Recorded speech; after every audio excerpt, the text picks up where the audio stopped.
having fun, especially when you're younger, is the key to keeping kids engaged in sport. With the Jets programme, we have what we call our Jets Way, and Serena's put this together. So if anybody looks at us playing, you can see the Jets Way. That's the side that we want to keep developing, is our mixed netball and our men's and our boys netball. This year as well, for the first time, we've introduced our mixed secondary school tournament, so boys in secondary school can carry on playing. She didn't have a social side to her life, and then she started coming to walking netball, and then she's made all these friendships. And like Lauren said, they go out for lunch, they go for walks, they just put it on their little group. I'm popping to somewhere for an ice cream, and then, you know, a couple more come along as well. Two or three nights at Oakfield, but we're over 5,000 hours short of what we need coaching for teams to play, for coaching, everything. We are still hopeful that Ben will be able to develop something at Strive. We're in our 80th year, so 80 years ago, a little group of people decided to set up Jersey Netball Association with a little league on fields with cowpats.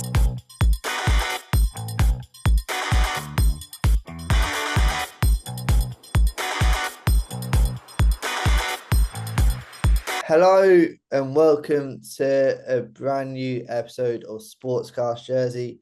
Today we are joined by Linda Andrews and Lauren Mills of Jersey Netball. How are we both doing? Really good, thank you.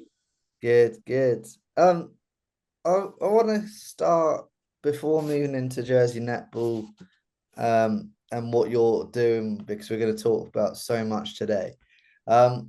First question is, how did you individually both first get into netball? Do you remember your first kind of memories of netball? I'll start with Linda on this one. Yeah, I can remember being 10 years of age at St Clement's School, and it raining, and thinking, rain, go away. I want to get out there. We've got a game against another school today, and I want to play. So those are my first memories of netball. I just loved it right from the beginning. And Miss Fitter, who was our head teacher, was an incredible teacher. And I just had that passion right from that age, and still going. Yeah, nice. How about you, Lauren?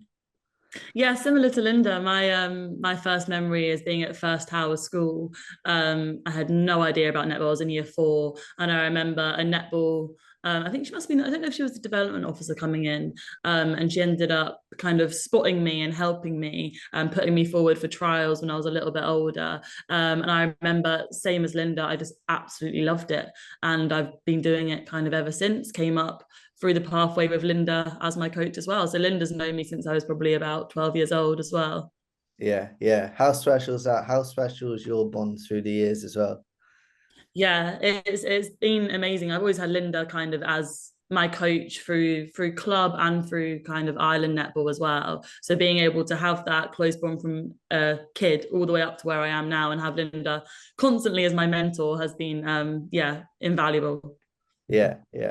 In terms of netball itself, the sport, what do you think hooks people in, and what is really enjoyable about the sport? We'll start with Lauren on this one. I think with the netball and the netball that we have in Jersey as well, there is something for everyone. It doesn't matter your age, your ability, your background. You can come into a sport. It's a team sport. It's social. It's fun, and I just think that it's a really, for most of them, is a really inviting environment where you want to come back, and you can see the progress, especially when you're new to the sport. You can progress really quickly. There's lots of different options. There's lots of different pathways or programs that you can join. And I think that's nurtured by the setup that we have in Jersey as well. Do you agree, Linda? What has kept you in sports for so long? I think definitely what Lauren's just said, and friendships. You just make friends, and you're friends for life. I think when Jackie Nelson and I started the under 11s all those years ago, that was the first time that schools had actually, players from different schools had actually got together because they'd only played against each other. And when you think of the friendships that have formed from under 11s being at so many different schools and then coming together, and they've stayed friends for life.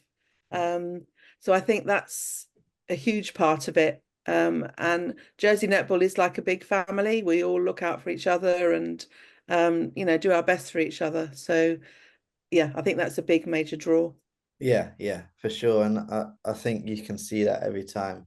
Well, every time I go and cover the games, you can see the friendship and the closeness of the sport, young and old as well. I think where I'm going to start in terms of talking about Jersey netball and that you're doing at the moment, because there's a lot to cover. Mhm.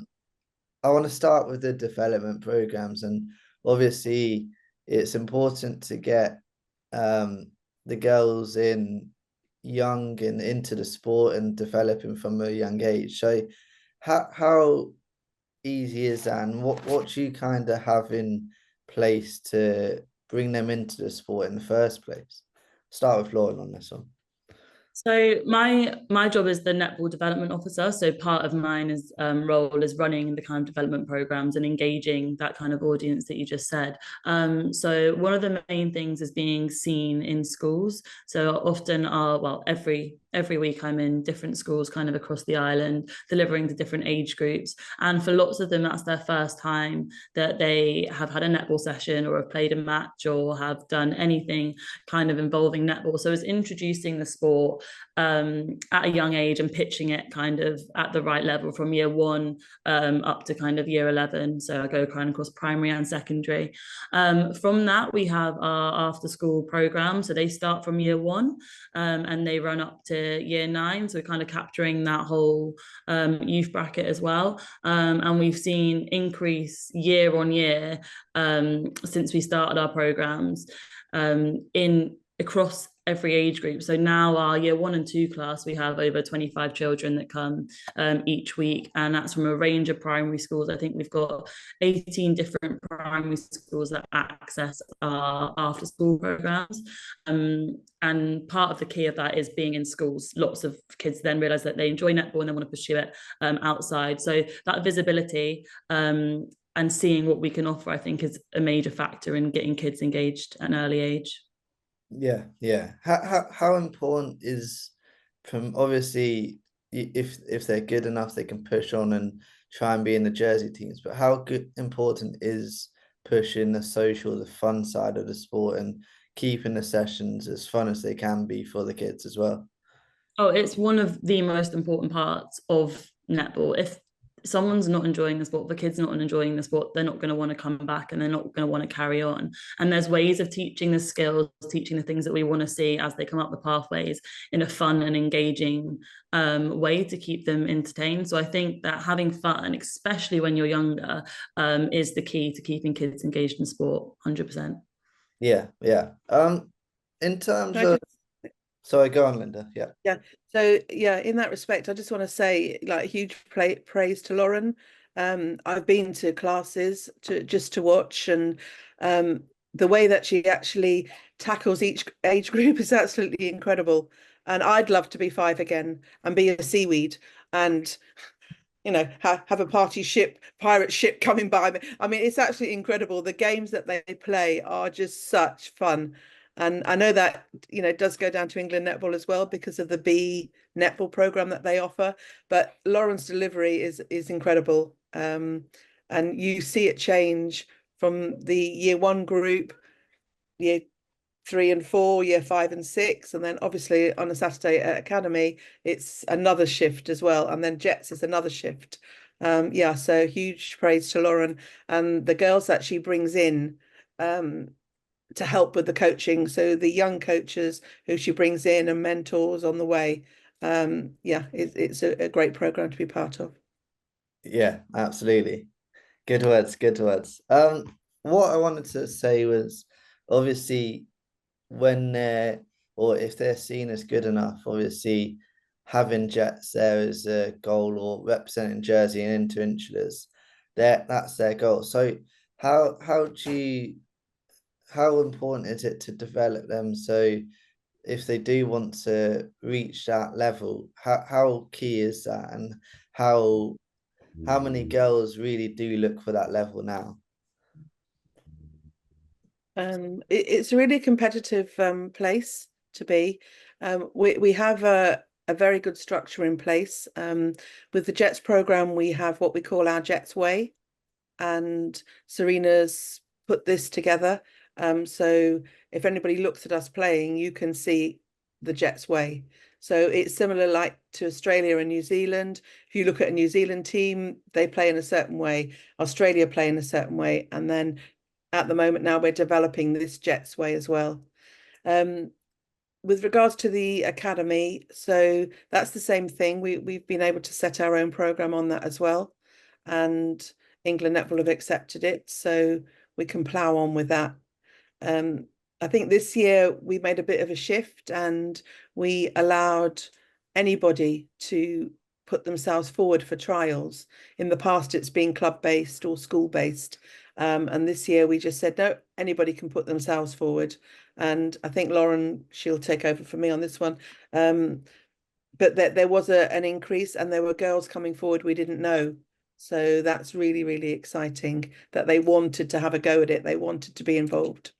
Yeah. Yeah, we wanted to make sure that our trial process was as inclusive as possible. And sometimes, if you've got a school that's really engaged in netball, they'll put lots of girls forward. If you've got a school that's not as engaged in netball, you might got no kind of entries that year for your performance trials. So we thought the best way to do that was to make it an open and inclusive approach, that anyone that wanted to have a go, or even just come and have an opportunity to see how we run our setup and run our trials could. So yeah, like Linda said, we had an increase in our numbers of trialing this year. We kind of increased our trial period, and we didn't make any cuts during those trial period. All the players got to come to all the same sessions, and then a decision was made kind of at the end. So I think that is the way going forward to ensure that we're capturing the most amount of girls and getting girls from different schools, different backgrounds, different levels of experience as well into our performance programs.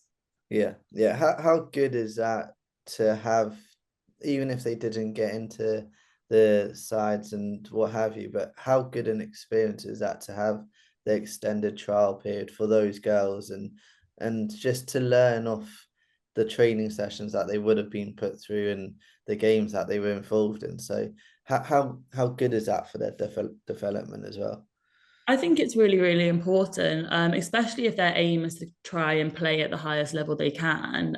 They can see then what we're looking for, what we're selecting. They know how the trial process runs. And at the end, if they haven't been successful in that squad, they're given kind of pathways and options to keep playing netball outside of school, to keep progressing as well.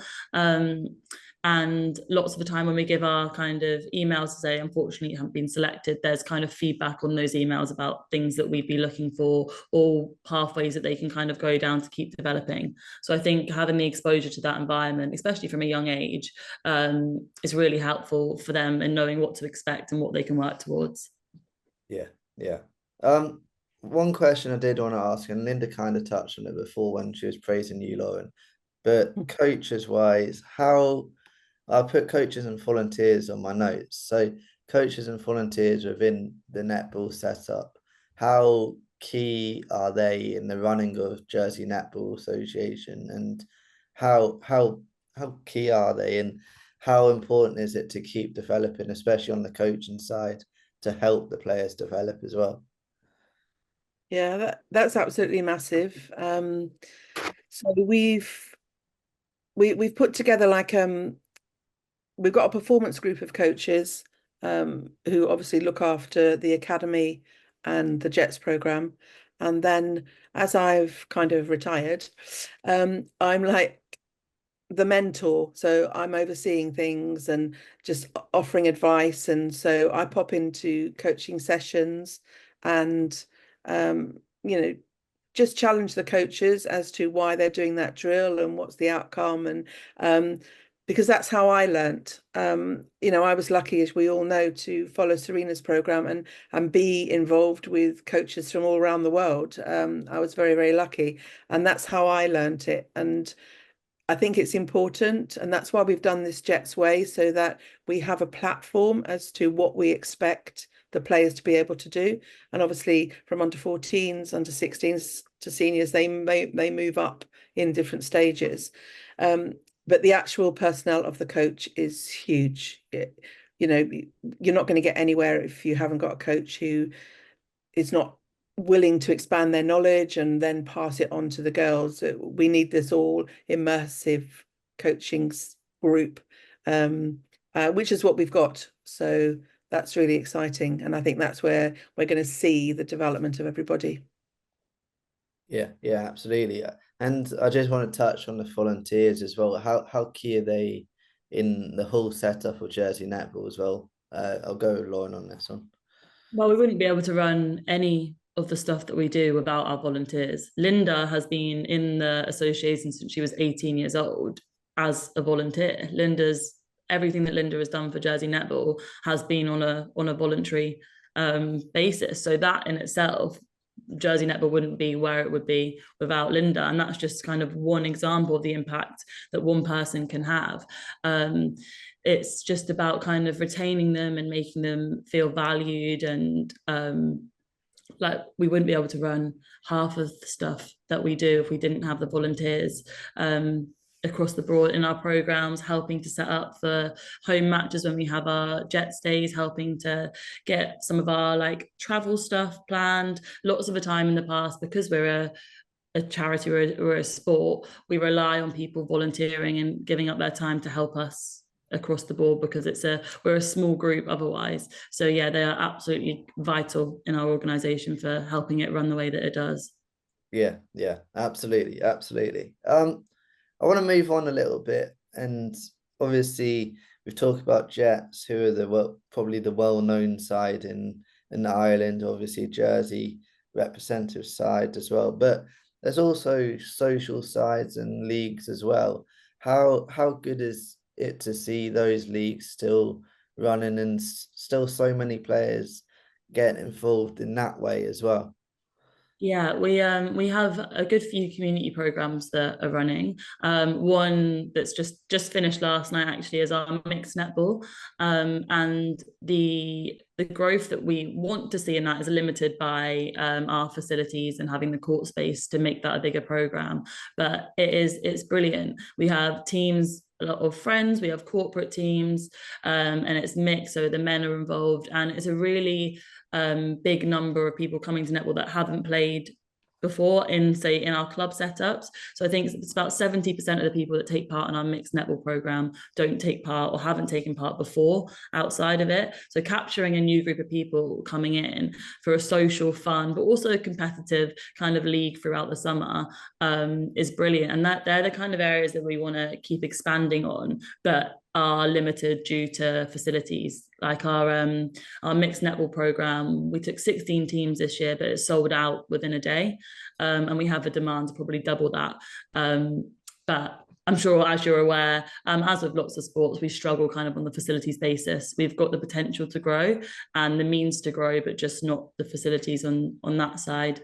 We also have our Back to Netball program, which runs, again, open to anyone over the age of 16, all abilities, lots of mums coming to those sessions, lots of people that can't commit on a regular basis to kind of club netball. And our aim with Back to Netball is getting people comfortable with the sport again, enjoying it, pushing the kind of social side. And then from that, we have lots of players that transition into club netball, which we've seen this year. We've had 8 players transition from our Back to Netball program into club netball, which is the purpose of Back to Netball, which is brilliant. And then we also have our walking netball program, which is run by a lady called Suzanne, who is just absolutely brilliant at the way that she runs the walking netball program. They are the most social group out of all of our groups. They have the most socials. They're constantly out for dinners. They've just been to Guernsey to play against Guernsey and made a full weekend of it.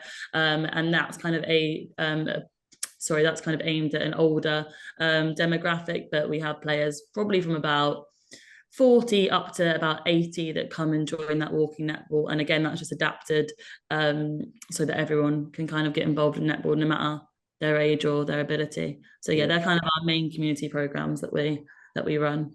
They're amazing. And I just want to touch on each one separately as well. And The mixed netball, first of all, how good is it to see the men involved in the sport as well? Obviously, a lot of people, if they look in from the outside, they think, oh, it's a female sport. There's no men involved. So how good is it to see that kind of being challenged and men being involved in the sport as well? Yeah, it's brilliant, and it brings a different kind of element to the game as well for women and girls that play quite a lot. And we want that. That's a side that we want to keep developing is our mixed netball and our men's and our boys netball.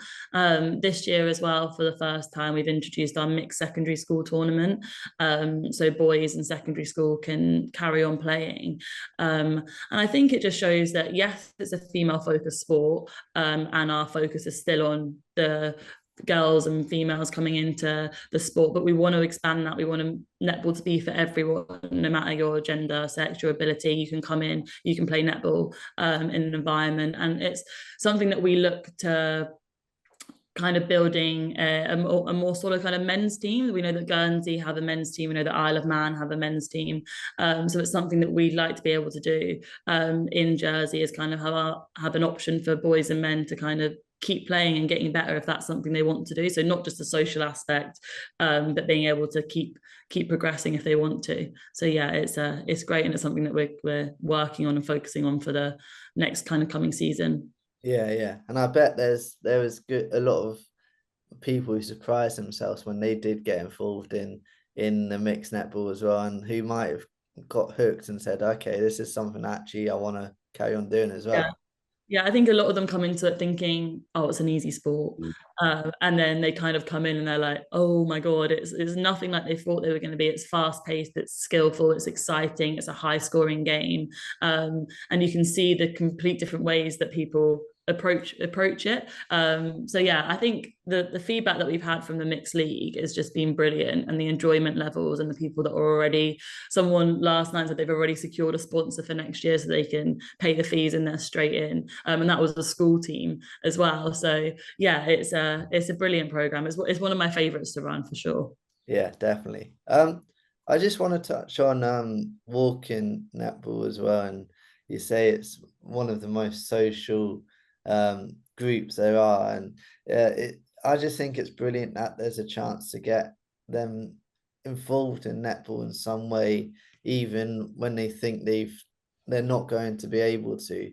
How much would you encourage people who might be listening to this or have seen about it but aren't sure if it's for them? How much would you encourage them to get involved in that side of things?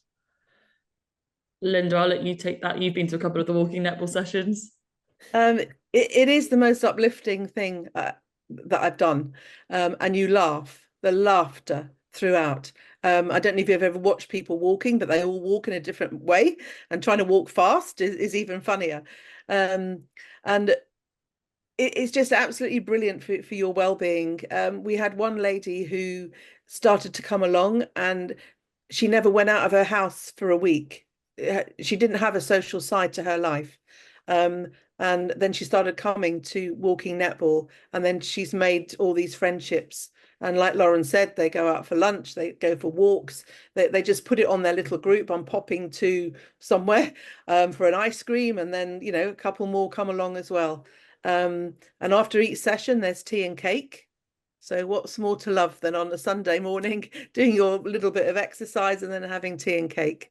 They're a real sociable bunch, and Suzanne, like Lauren said, who runs it, she's just spot on. She knows how to pitch it, and she kind of looks after everybody. But definitely, if you want to give it a go, reminisce about what you did at school all those years ago, and you can still be involved. And yeah, do come along on Sunday mornings and have a bit of fun.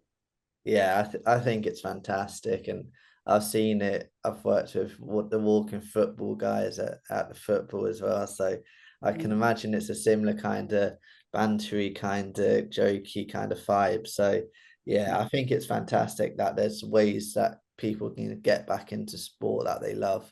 So yeah, I think anyone that's listening, get involved in that. I want to move on, touch back on Jets now. Last few questions. Obviously we've touched on Serena being back, and she's been back for a few years now.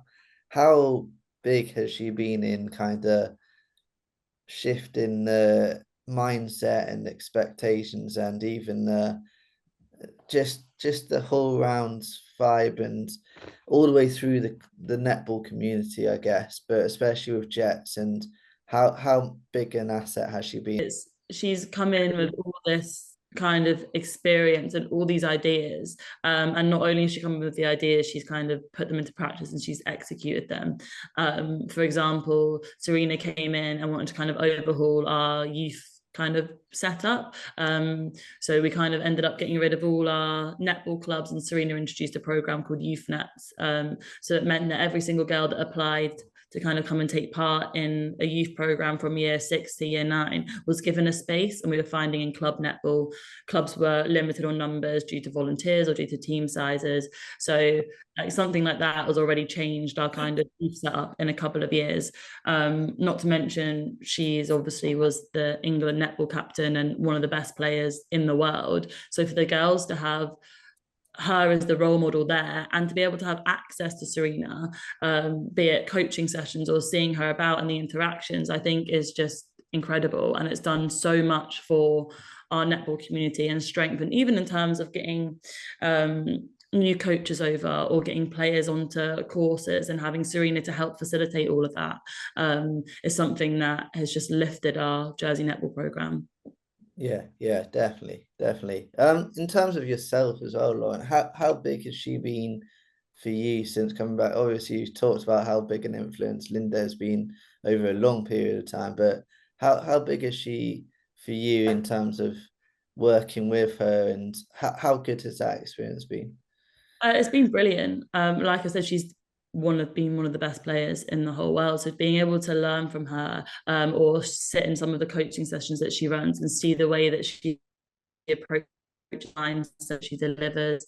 But really closely, Serena is our performance lead. But I run kind of all the performance stuff for our under 17s and below, and the under 16s. So we work on a really close basis anyway. So we kind of constantly kind of bouncing ideas off each other or working together. But yeah, she's super inspiring. It's really nice, from my perspective, to see kind of an idea being put forward and then it's being actioned, and then you're seeing it in the kind of setup, we're seeing the initiatives take place. And I think that kind of collaborative approach of like myself, Serena, Linda, we've got another lady on board called Carol, Wendy, kind of all working together. Like Linda said, it's kind of like one big family, and it's never kind of just one person's role to do one thing. We're constantly kind of supporting each other. And yeah, it's been brilliant, really good. Yeah. And Linda, in terms of players coming through and now playing for the Jets, how good has that been over the years as well, to see the development of some of the girls right through to the top of the Jersey kind of tree? How good has that been to see? It's just that's why I keep going, I think, because I see them. And now we're actually seeing girls I've coached, their daughters coming through. And I went to one session recently, and I'm looking and I'm thinking, oh, that looks like somebody. And then trying to match them up. And I said to the mummy, I said, oh, she's not like you, because the mum was quite quiet. And then this one's like a real firecracker.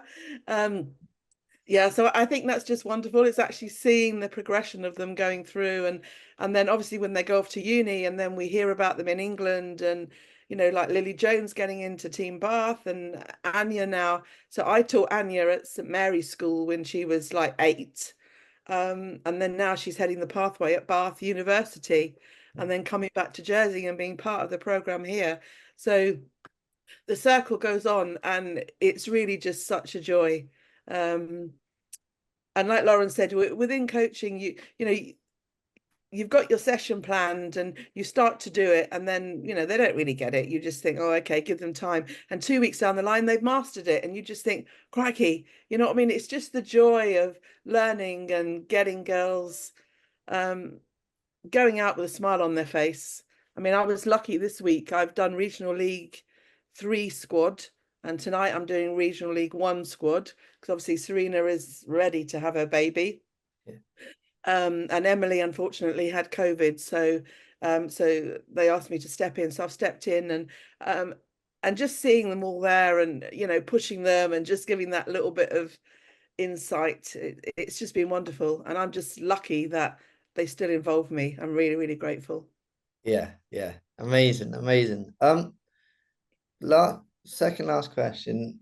It's on facilities, and we've kind of touched on it already, and we know that, like all sports really in Jersey, facilities is a big, big problem. Um, what are the plans for you guys? And obviously, there's been talk of various different developments in different areas, but is there anything cemented and looking into the future?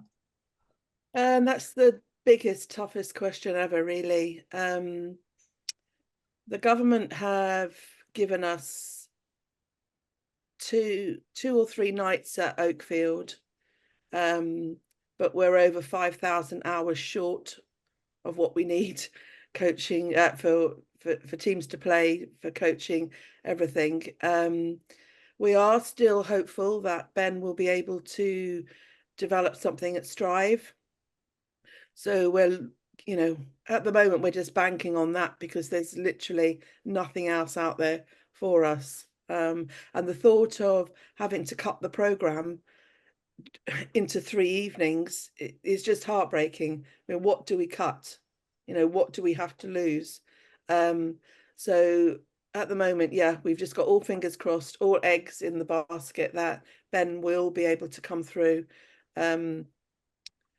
with a centre for us. Yeah, But yeah, that's all I know at the moment. yeah. It's really difficult. It's really difficult. Um, I wanna finish on a positive, really, and we've talked about all these kind of initiatives and things that you're doing at the moment. How much are you enjoying doing all of these programs, not just the developing the youngsters, developing the Jets players, but including all sorts of ages and people and backgrounds into the sport? How much do you want to carry on going forward, and how bright is the future if these facilities are there? Yeah, like we say, we're growing, our programs are growing year on year. The demands there, we're the biggest female sport on the island. And to see it consistently getting better and better, despite, like you say, we haven't got the facilities or we haven't got as much money as other sports, and we are still growing and we're still offering more programs and we're still getting these brilliant players coming through our pathway, even with these challenges. I think it just shows how strong Jersey Netball is. And to be a small part of that is so rewarding. No day is the same. You're constantly doing different things.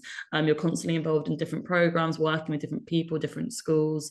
I just think it's such a lovely, welcoming kind of community to be a part of, and to see it keep getting better and better, and hopefully even better if we get these facilities. It's just, yeah, really rewarding. I love being a part of it. And I know that Linda does too. I think we're in our 80th year. So 80 years ago, a little group of people decided to set up Jersey Netball Association, with a little league, on fields with cowpats, drawing out lines, just playing on the grass. And just look where we are now, 80 years on, with such a diverse range of activities for everybody. Like Lauren said, every single level. You can just come in just to play because you just want to play. Then you can come in if you want to, get really much better. So we've got so many programs at so many different levels for everybody to enjoy. And we're looking at a rebranding at the moment because it is our 80th year. And we did a survey poll, and we've taken all the feedback that we've got from all these people. And we're looking at diversifying and, bringing in more people for helping. Yeah, and just looking at us as a whole. So we never stop still. We never stand still. We're just like, what are we going to do next? And like with Serena, being able to bring in different levels of performance, different levels of just more opportunities. That's one thing that she's definitely brought to us, is because she's so well known, she brings in all these extra opportunities for us all to enjoy as well. Yeah, yeah. Guys, it's been amazing talking about everything you're doing. I think I'm a big fan already, but just speaking about it, it just makes it even clearer how much you're doing, not just for netball, but for sport in Jersey as well. So yeah, keep doing what you're doing, and thank you for your time today. Thanks for Pleasure. having Thank me, Sam. you. It's been great to chat. Brilliant, Thanks, Dan. Thank brilliant, you. brilliant, brilliant. Thank you as well to everyone that has watched or listened to this episode of Sportscast Jersey. Another episode is coming soon.